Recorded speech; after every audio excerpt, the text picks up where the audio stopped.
a lot of folks have seen your content on Instagram and Twitter, Facebook, the RefMasters platform, and maybe they don't know a lot about you all as people. But could you take us to the beginning of your friendship? What was the origins of the Kane and James friendship and the origin story of RefMasters, the idea? Go ahead, Fitz. You want to take that? Yeah, I'll start at least. Man, that takes us back. I don't know, James, what, 17, 18, maybe even 19 years ago? 19 years ago, probably when we first met in Atlanta. And I mean, we met through John Guthrie, David Guthrie's dad, and his system of college officiating and all the program that he had built. James and I were both interns for Mr. Guthrie, kind of consecutively. So James did it, and then I did it with Murat Kogut right after that. And we met through that relationship. And ever since, I mean, we started refereeing games together right away. Coach Guthrie was fantastic with, putting young crews together and having the belief and the confidence in them to go out and work the games and produce. And James and I have been talking about different business ideas since probably the day we met. We've had many one-way 6-hour rides from Atlanta to Pembroke, North Carolina for a $125 game. And I think it was Division 3, James? Division 3? Pembroke was Division 2. That was Division Peach 2? Belt. Yeah. Oh, that's Belt. right. Yeah, Peach Belt D2. So we would drive 6.5 hours one way, talk about things that we could do, and finish the game for $125 and turn right back around and drive back to Atlanta another 6.5 hours. So we had a lot of ideas, a lot of talking about stuff, and never really had the money or the will to kind of follow through on anything until this last idea with RefMasters. So that's real quick though, so I got to hear about this.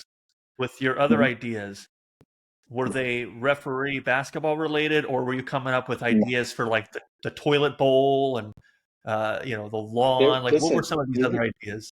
You'll be impressed. The first one we called it the UE, something like the UE, but it was like universal wireless earpiece, something along those lines. Yep. Basically Bluetooth.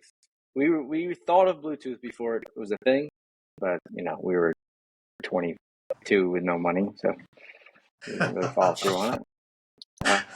The other one was Checkway. Checkway. Yep. That was a grocery store where you'd come in and there was no cashiers, and you'd put everything in a cart and they would scan, and then you would just kind of go through the scanner on the way out and pay for everything. And there you go. Amazon has it. So Amazon good ideas. Has that.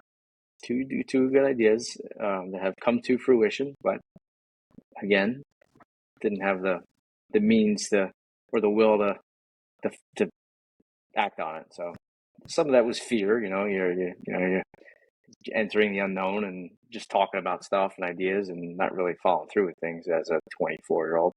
But finally, with RefMasters, we were like, that's it. No more ideas. This is what we're doing. And putting our foot down, we're going to try something. I love that. So, James, we've heard it on Kane's end. The friendship between the two of you goes back almost 20 years.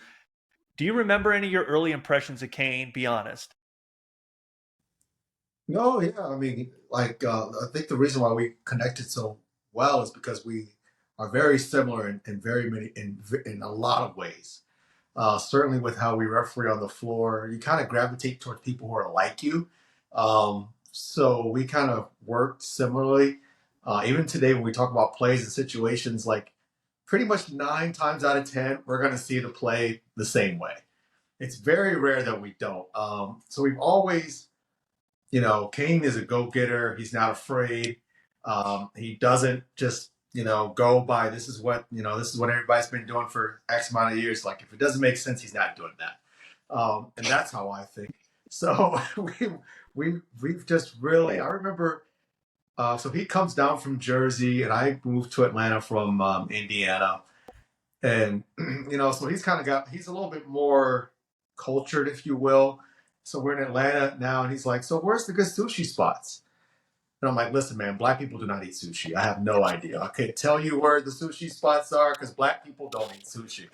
So he's like, you know, he's completely like, what are you talking about? Black people don't eat sushi. So we find this place. It was Rusan's. I never forget it, in Buckhead. And so I'm like deathly terrified that I'm going to get some kind of food poisoning or something from this raw fish. This is going to be a lesson learned as to why we don't eat sushi. And it turns out like I now eat sushi like at least twice a week. Like I absolutely love sushi, but you know, he's like, yeah, you got to try new things. Da, da, da, da. So he kind of got me out of my comforts a little bit there with that kind of stuff because I was not about to try. I would have never tried sushi on my own, but I just like the way his brain thinks because it's very similar. He's always thinking about, well, why do we do this? Why do we do it this way? And that's how I see things. Like there's got to be a way to make things better.